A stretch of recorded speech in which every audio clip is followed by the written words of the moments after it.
So now that we've created our Noteflight account and we are logged in, we want to create a new score. A score is a word we use for creating music, or a piece of music. We call it a score. When you click on new score, you're going to get this pop-up that asks you if you want to start from a blank score sheet or start by importing XML or MIDI files. Don't worry about this second one. You want to make sure the first one is selected and then hit OK. So when you open up a new score and start creating a new score, this is what you'll see. You'll see the keyboard here at the bottom. You'll see a grand staff with 4 measures. A grand staff just means you have a bass clef and a treble clef at the same time. And you have all your edit tools up in the top. The very first thing we want to do is title our composition, our score, and I'm going to call this My Score, and the composer is going to be me. So as soon as I do that, I want to save my work. Every time you make any change, you want to make sure you're saving your work. So you come up and hit save up here, and when it's gray like that, it means everything has saved. The next thing I want to do is this keyboard here is really cool, and there'll be times for us to use it, but for this video we don't want to mess with the keyboard. So to get rid of the keyboard, you come up to the top right and deselect the keyboard button there. The last thing before we start composing is we want to get rid of this bass clef. We won't be using bass clef with Noteflight yet. Maybe that will come in the future, but for now we want to get rid of it. The way we do it is we click on the bass clef, which selects the whole bottom staff, and then we want to delete. And the way we delete is we come to our keyboard on our computer and you hit delete. And now we're left with the treble clef, 4 measures. So let's start composing. Let's start writing our song. What you want to do is you want to click on the first measure, and then you'll notice these notes start popping up. And as you scroll down and up, the notes follow your cursor. So you want to select the note you want to start on, which I would suggest you start on C. So I'm just going to start here, C. Then I want an E note.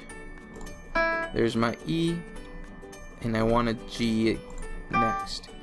Now this G, let's say I want this G to be a half note, not a quarter note, so that I can fill this first measure.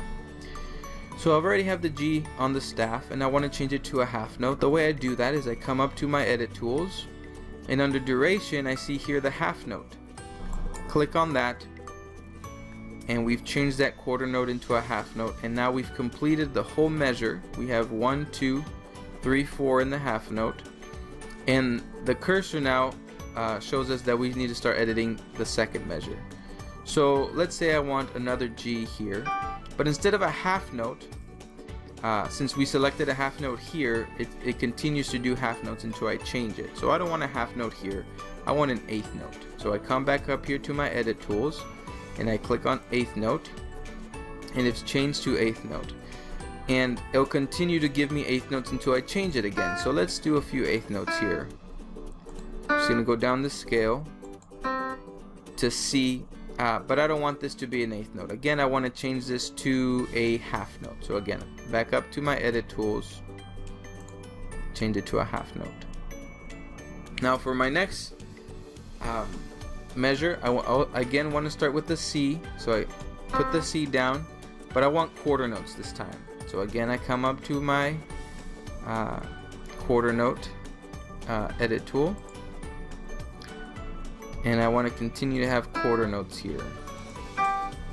And so I have a C, E, G. Let's put a D, a high D, and let's end it on a C. And I don't want any more notes, so I'm just gonna change this one to a whole note. So I come back up to my edit tools, change it to a whole note, and there it is.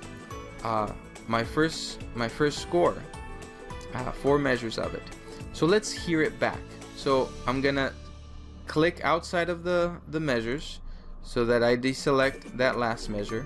And before I play it back, I actually want to slow it down. 120 beats per minute might be a little fast to hear each note for the first time. So I'm actually going to change this to 90, and I suggest that when you're writing your music, you change that as well, so it's a little slower. You can hear each note and how it sounds in context. So change that to 90. Again, select outside of it, click outside of the score, and now let's listen to it. So I come to the top left where it says play, hit play, and we'll listen to our score.